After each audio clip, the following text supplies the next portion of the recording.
Good afternoon, faithful. How we feeling? It is Victory Monday. It is Victory Monday, ladies and gentlemen. It is Victory Monday. The first Victory Monday this team has had in over a month, and it feels so good. How's everybody doing today? I'm feeling great because, again, it's Victory Monday. The 49ers have not had this feeling in a while, and it felt so good waking up today. I was like, oh my God, the Niners won. There's going to be so much good content on the timeline. Everybody's going to be happy. Oh my God, man, what a day already. And I rewatched that game last night, and the 22 film came out, and I was watching that. There's so many little things that you see in this game. You're like, oh man, like you rewatch it. And I'm sure some people saw it, but Kyle Shanahan fist pumping on the sideline when Brock throws the touchdown to Kittle, like before the play even happened. It was like Steph Curry when he shoots the three, he just looks away, he already knows it's in. Like that was cool. There was so many sideline Steve moments. We gotta talk about it. I'm hyped up, man. All the PFF grades and all this stuff is out there. The media is chirping. Stephen A. Smith still is. He said the jury's still out on Brock, but you know what? After last night, Brock Purdy, man, you cannot dog this guy. This guy went toe to toe with Trevor Lawrence, who was the number one pick in the NFL draft a couple years back. His team's supposed to have one of the best defenses in the league. Top in takeaways. They were riding a 5-game win streak. Everybody kept talking about how the Jaguars were the hottest team in the league, hottest team in the NFL, the hottest team in the NFL. Oh, the Jaguars. Put some respect on the Jaguars. The other day, Good Morning Football, they went crazy. They were like, how can we not talk about the Jaguars? You got to put some respect on their name. What if the Niners lose? What's the narrative going to be? Well, guess we'll never know because the Niners won. It's Victory Monday. And you know what?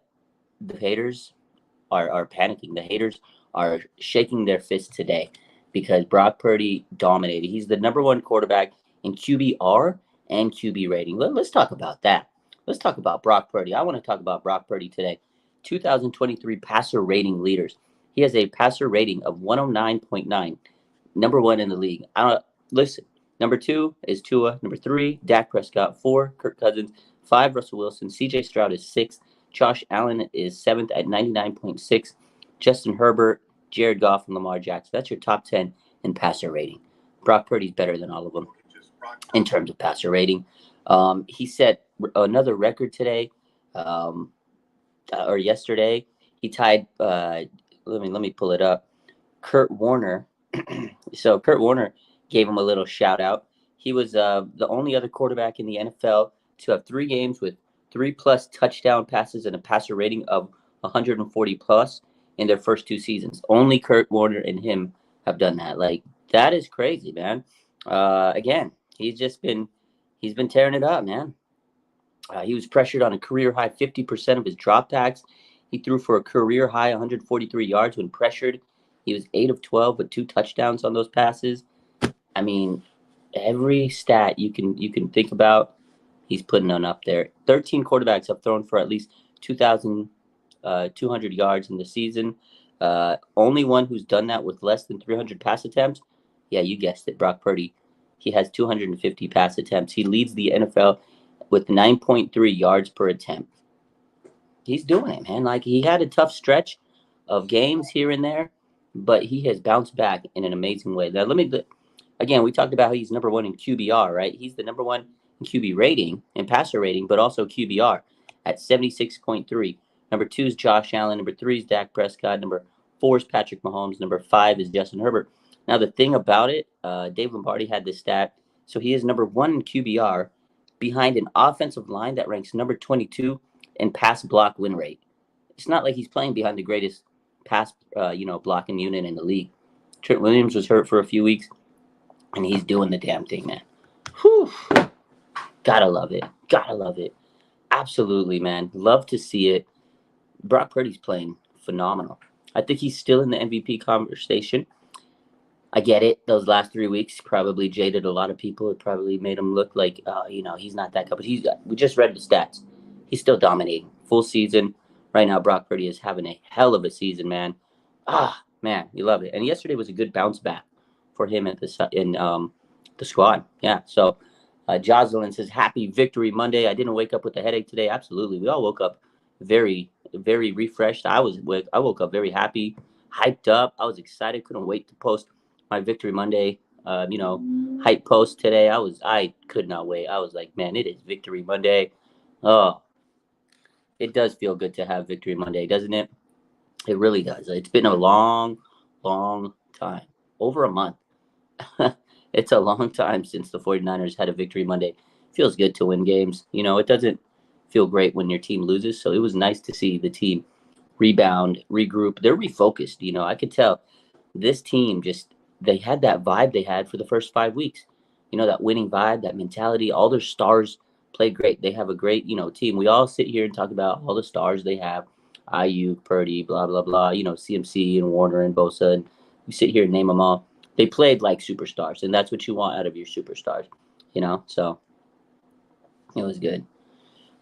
April says, we didn't just win, we dominated on both sides of the ball. Yeah, we did need that type of win. I absolutely agree. The team came out and they made a statement. It was a statement win. That's what that was.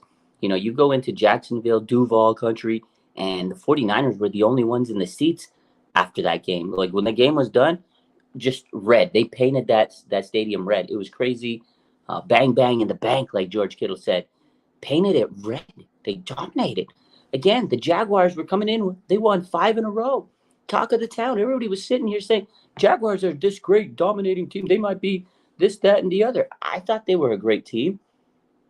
And they got curb stomped by the 49ers. My man Ryan says, this was a great birthday gift for me. Let's go. Happy birthday, Ryan. Julius, do I think Sideline Steve is on the level of Robert Saleh and DeMeco Ryans? I think he can be with this defense. You saw last night just how good this defense can be. This is what we were worried. This is what we wanted. This is what this team needed to be. This was what the 49ers defense looks like, right? And I rewatched that game, and there were so many moments. Like, we saw the moment yesterday when he got hyped up with Mooney Ward. Like, that was all over trending, with the PBU. But there was more. There was a time where Javon Hargrave hit he got a sack. He hit his little kick the door down, Selly. Dude, Steve Wilks was on the sideline. He did it. He did a little kick the door down, Selly. He got up with Ambry Thomas. He got in his face. Like, what a move to put Ambry Thomas and bench Isaiah Oliver. That had to take a lot for Wilks because Isaiah Oliver was his guy. That was the free agent he brought in. He touted him up. He hyped him up. He really tried his best to see him out and get the full, body of work from Isaiah Oliver. He just wasn't doing it. He benched his ass, and he put in Ambry Thomas. And Ambry Thomas, he hasn't been good with the 49ers. He's had a few plays here and there, but he's kind of struggled. And for Steve Wilks to trust him and put him in that spot, that's a confidence builder. So, yeah, I think he can be. And yesterday was what this defense could be at full strength, man. They played hard. I think because Steve Wilks was on the sideline being like a captain for his, his troops. He was like a captain for these guys. And I think that's what it was. It was the energy, the hype, the communication. Like Fred Warner said, it was flawless communication. There's still going to be people that say it didn't make a big difference. And again, when this first started, coming out, all the news came out, and I was like, I don't know if it's going to make that big of a deal. I think it did. I think it absolutely made a big deal because you could tell his energy. They were feeding off of him, and I think they respected him being on that field. He kind of liked it, man. You could tell he was like, okay, I like this. He was getting all hyped up, man. I don't think he wanted to go too crazy because, he would have been a viral moment everywhere, which he was. But it was good, man. I think he has that potential after, last night's game. If the 49ers play like that every game, 4 turnovers, 5 sacks, absolutely, this defense could be as good as it was with Robert Saleh and DeMeco Ryans. So, absolutely.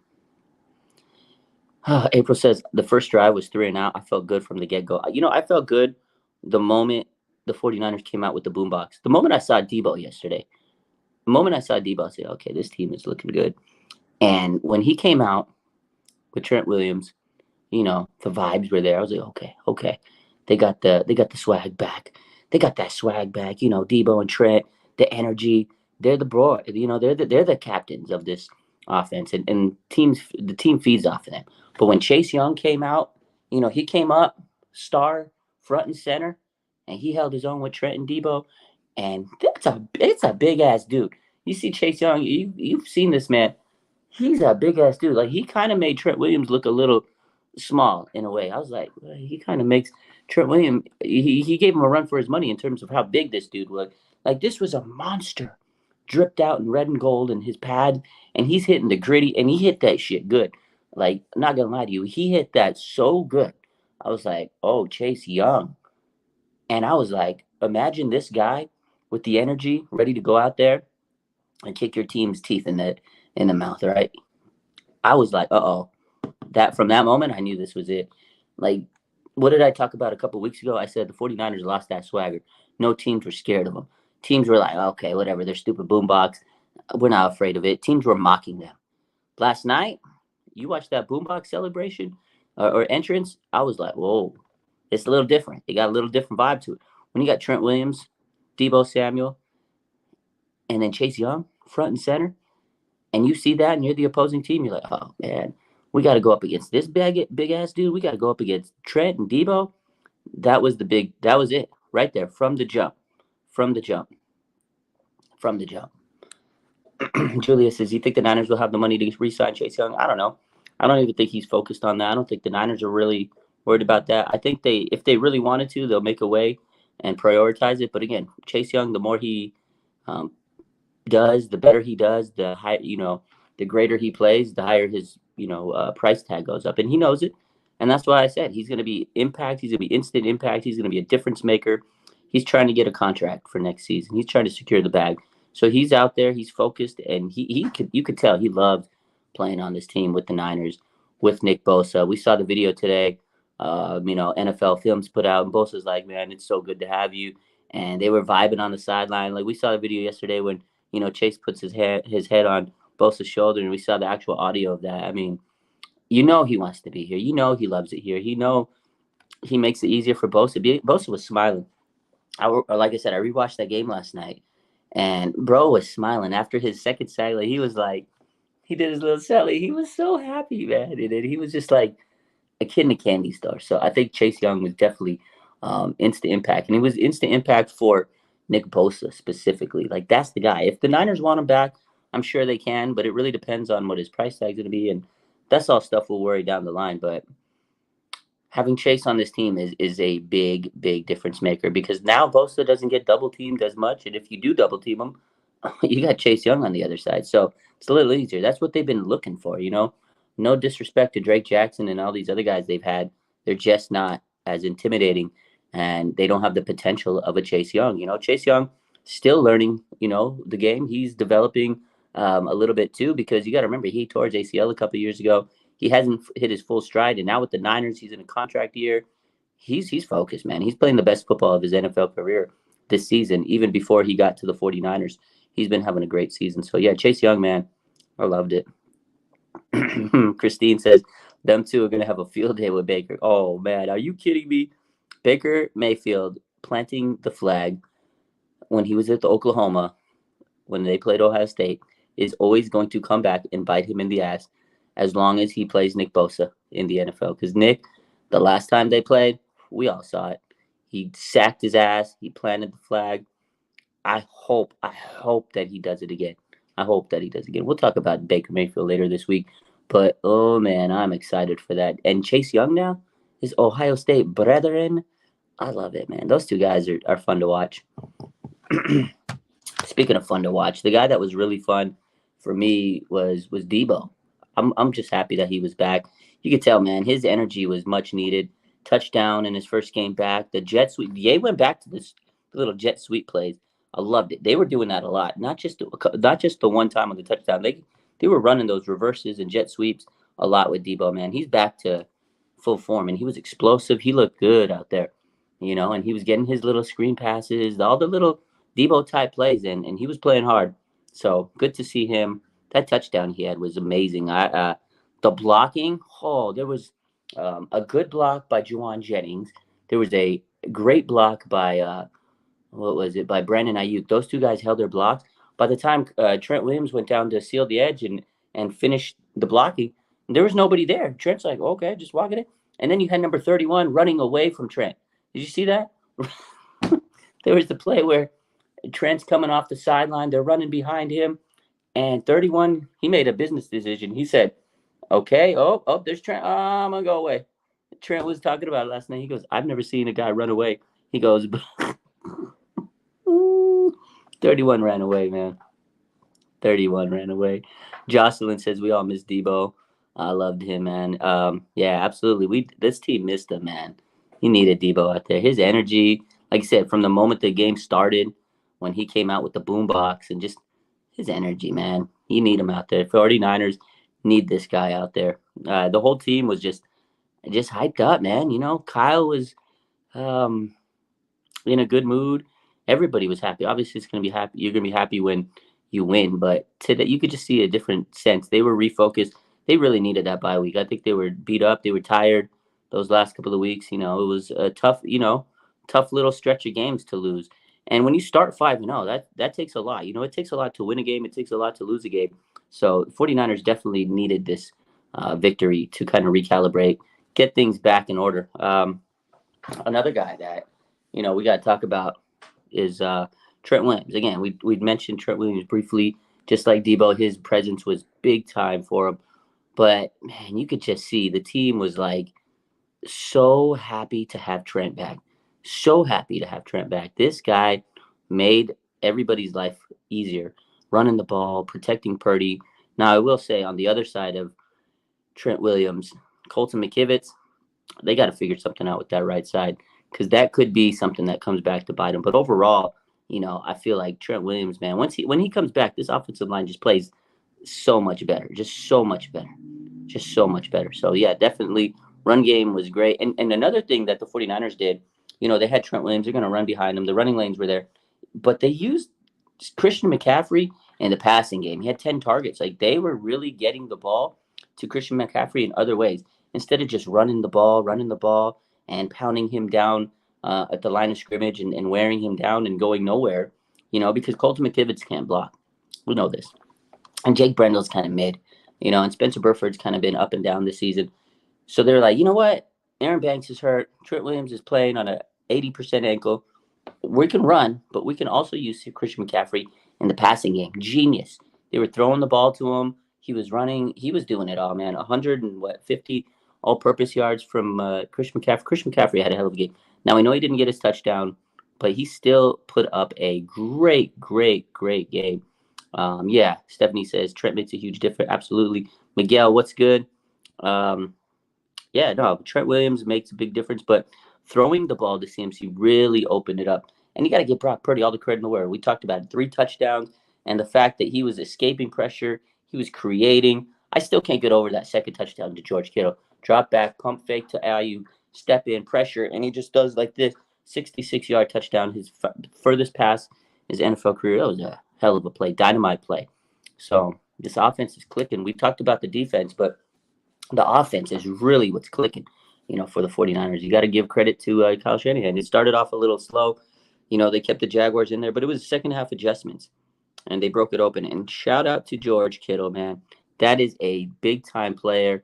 He's finally getting the ball more, and good things happen when you give the ball to George Kittle. They got to keep feeding this, man, because these last couple of weeks, George Kittle has been the focal point at sometimes, and when he's out there and he's doing his thing, man, it's hard to stop him. George Kittle is great, man. We all know. We know he blocks. We know he does so much things, but using him as a weapon in the passing game is so needed, man. So needed. Jimmy says Brock Purdy is number 1 in QBR behind a 22nd ranked offensive line in pass protection. Yeah, it's crazy. It's crazy, actually. Like, it is amazing the things that Brock Purdy is doing. And again, he went toe-to-toe with Trevor Lawrence. Trevor Lawrence was the number 1 pick in the NFL draft a couple of years ago.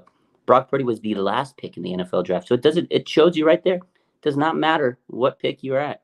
You got to be able to play this game. And quarterback's probably the hardest position in the NFL. That's why every year people are trading, drafting, going crazy for quarterbacks. Brock Purdy went toe-to-toe with Trevor Lawrence and put him on his ass. Well, he didn't put him on his ass, but he outplayed him very, very much so. Now, I know the 49ers defense was up against Trevor Lawrence, but they made him look so bad. And Brock Purdy, again, he played against a good defense, a supposedly great defense. Number 1 in takeaways. They were riding a 5-game win streak. How is the O-line going to protect Brock Purdy? Brock Purdy said, hold my beer. I'll show you how. I loved it. Ryan says John Feliciano needs to start. I think so too. He looked good in the games he's played this season. I really like him. You put him at right guard.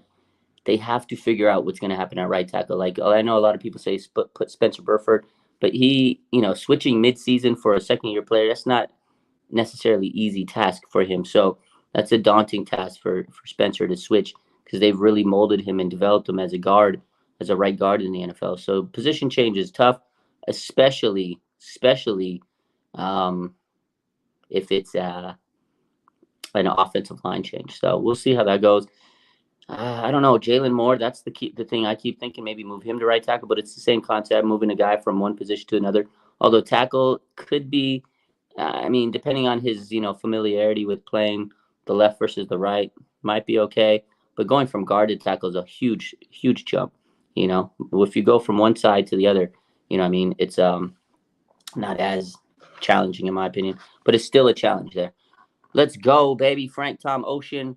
Appreciate you. $2 super chat. He says, new channel is ripping. Keep it up, bro. Go 49ers. Thank you, Frank Tom, my man. Great support. Love you. Yeah, shout out to the chat, man. You guys make it happen. You guys are always hopping in the chat, keeping things going. Appreciate all the support. It's fun talking about the 49ers every day. It's more fun when they win. So obviously it's great times to be here on a Victory Monday. Miguel says, put Feliciano, move him to right tackle. He's more of a guard than a tackle. So then again, I feel like they're guard heavy. The 49ers offensive line is kind of guard heavy. They just need to get better tackles. You know what I mean? So I think Tom had a question. He says, I'm most worried about the secondary. That is still a concern. Penalties have been an issue overall in this defense. And then you get the offensive line with Spencer Burford making penalties. But penalties are something they still got to clean up. And I feel like the secondary has had their fair share of penalties.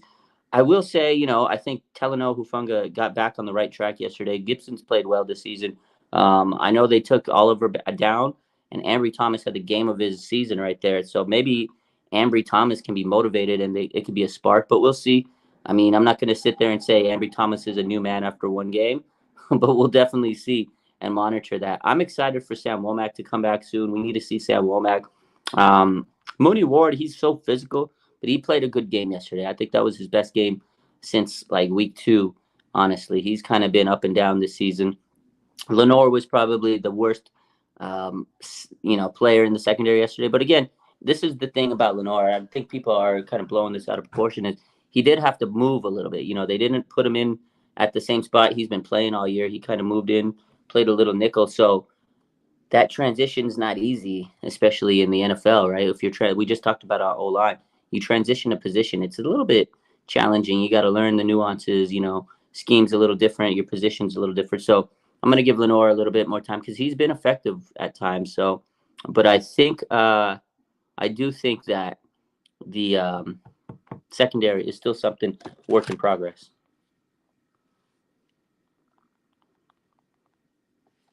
Let's see.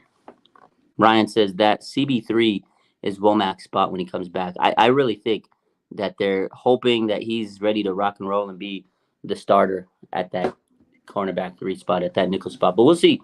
Again, that's a lot of pressure on that young man to just, put on him. So I think they want to do this the right way. But I really think Womack could be that nickel. But he's going to, Ambry Thomas now, there's a little competition, little good, healthy competition for this team. So, again, I was so proud of Ambry Thomas, man. I was proud of this guy stepping in yesterday. He played a great game, man. And you could see the sideline talk between him and sideline Steve. That was nice. That was a great, wholesome moment. Steve was just looking at him. They hugged, and I don't know what he said. If you could read lips, you tell me. But I think I got you. Like, you could just feel like, I think Ambry was, like, so happy and, like, he was proud of himself, and I think he was just happy that Steve gave him this second chance, third chance maybe, because he has failed. And Steve stuck with him, and he gave him this opportunity today to go on the field, or yesterday, go on the field and play. And he made a big play, and he kind of rewarded, him. And that was a good moment. That's a moment that players need sometimes. Mentally, you're struggling. When Ambry made that play, and Steve Wilkes and him just had that moment, I was like, man, that's why you need sideline Steve. That's why we can't have you in the booth anymore. You need to be on that field. Tell your guy, Ambry Thomas, like, that was a great, like, this is the thing. I get he could call the plays. I get he could be up on the field or in the booth and call down and say, "Oh, tell Ambry that was a good play." But when you're in the moment, when you're in the heat of the moment, and you look a man straight in the face and say, "You're a good ass dude. What a play!" and you pat him in the shoulders, you hug him, and you just come up to him like, "Good fucking job." That hits so much more differently than when you're in the booth and hey, call and you call down to the the helmet say, "Hey, Fred Warner, just tell Ambry that was a great play. Can you tell him that was a good play? It's for Steve. It's Booth Steve. Tell him I said it was a good play." That's a lot different energy than when you come up to the man straight up, look him in the face, and say, "Hell of a play, young man. Hell of a play, young man." Sideline Steve, baby.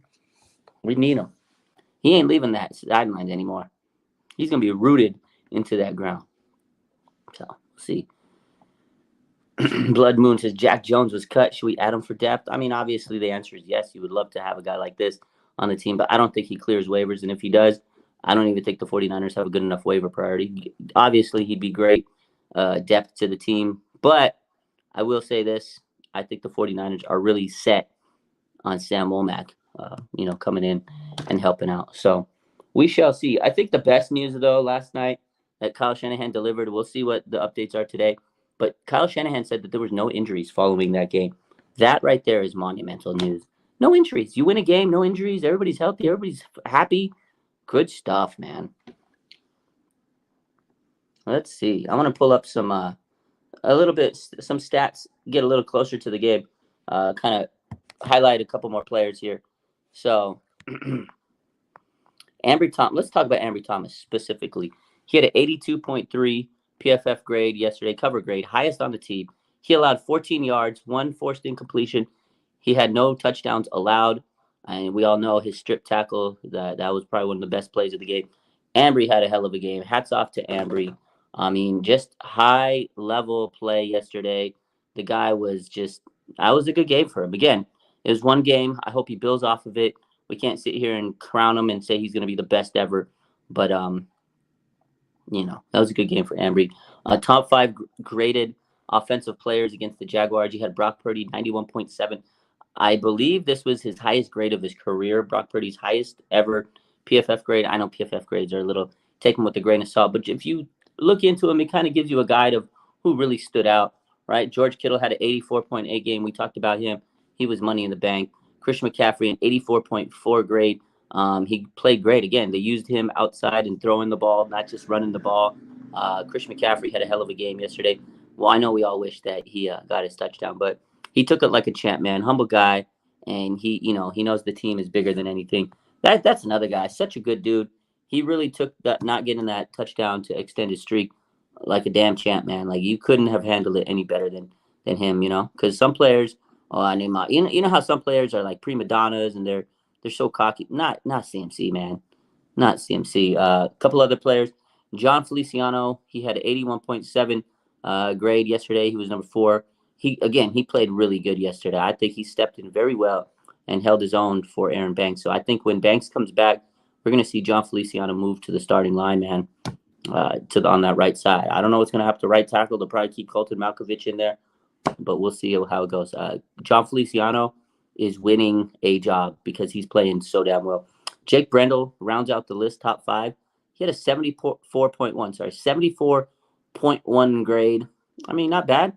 Jake Brendel, I didn't see him make any mistakes yesterday. I didn't hear his name called out. So as an offensive lineman, that's what you want. You didn't hear your name called. That's it. That's great. That's great. Good news. Defensive players. Nick Bosa was the highest graded defensive player for the 49ers yesterday, 93.6. Fred Warner, he had a 90.0 grade. Fred was great yesterday, man. Interception. This guy's he's a machine, man. Fred Warner is a machine, and he played absolutely amazing. His whole season has been great. Curtis Robinson, he played 3 snaps, and he had an 89.9. I guess, you throw a little asterisk there, but he did have an 89.9 grade. We're talking about top 5 graded players. Javon Hargrave, 89.6. Let me tell you something. Javon Hargrave, we needed this performance from him. He had a great game yesterday. And not just the sack, but the fact that he played through that knee injury. The other day he was listed as questionable. I'm sure he was close to 100, but he was still playing through an injury, just like Trent Williams. And I talked about yesterday how amazing it was for Trent Williams to be able to play through that injury, be gritty, I feel like teams, when the team sees other players like Trent Williams, when he came into the locker room, I'm guessing, he's like, my ankle's hurt, but I'm still going to play. I want to go out there and do my thing. I'm sure the other players responded to that. Like, oh, God, Trent's playing. We got to win this game. We got to make sure he does his thing. We got to make sure we help him out and play our best. And same with Hargrave. Like, I'm sure he saw that Trent Williams was suiting up, and he's like, no, I got this, man. I'm not going to sit on my ass. And the same thing, when the defensive line saw that Hargrave was playing, they were probably hyped up and they wanted to play their ass off because Hargrave, as a veteran, was playing and he was doing his thing, man. Shout out to Hargrave, man. He was a monster in the middle. That's why they paid him the big bucks. That's why the 49ers signed him. That's why he's kicking the door down. This is what they needed from their interior lineman, and Hargrave gave it to him. Again, he had an 89.6 grade. Ambry Thomas, 81.3 overall grade. Again, Ambry, man, great game. Shout out to Sideline Steve for giving him the trust and instilling confidence in this young man. That's exactly what it was all about. They instilled confidence in Ambry Thomas. Sideline Steve, man, he did it for him. Tashawn Gibson, 80.3. Again, safeties were good. Hufanga played a good game. He was in the right position. And Gibson's silently, quietly having a good season. He's usually in the good spot. And again, Nick Bosa, Chase Young, I want to talk about them again. They dominated together. They had 4 pressures each. They combined for 8 total pressures. They combined for 2 sacks, 1 forced fumble, and a recovery, 3 quarterback hits. This edge rushing duo was absolutely dominant. They were nasty, whatever you want to call them. Those guys, whew, God, great stuff, man. They were amazing. My man VZ says, I'm out here in Elk Grove today on the green. The GOAT himself, Jerry, is out here playing. Let's go. Shout out to Jerry Bryce, the GOAT, the best ever. Blood Moon says, that is the defense of old. Defense was amazing last night. And that's what we wanted out of this defense, right? A terrorizing front line, take pressure off the back line. That's what it was. The 49ers defense was just so intimidating yesterday. You're paying them all that money. You need to see them dominate, annihilate opponents, and that's what they did. They're paying a lot of money, a lot of millions. There's a lot of M's in the bank accounts of the Arik Armstead, Hargrave, Chase Young, Nick Bosa.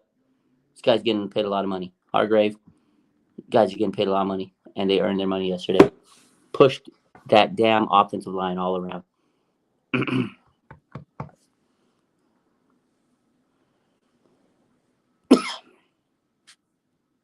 Let's take a look at some questions. Key says, do you know of any scenario yet of Chase Young resigning? I mean, there's going to be a lot of rumors. There's going to be people say Ayuk or Armstead or this or that. Again, it's one game. We got to let this season play out. We got to see what happens. We got to. There's so much things that are going to happen the rest of the season. I don't even think they're worried about it right now. I don't think Chase Young's worried about it. I think that this team is just going to have to continue to play, and they just better hope that Chase Young continues to play the way that he played today, and that's just going to. Everything will kind of unfold how it will. Everything will figure itself out. Again, Chase Young, man, he wants to get money.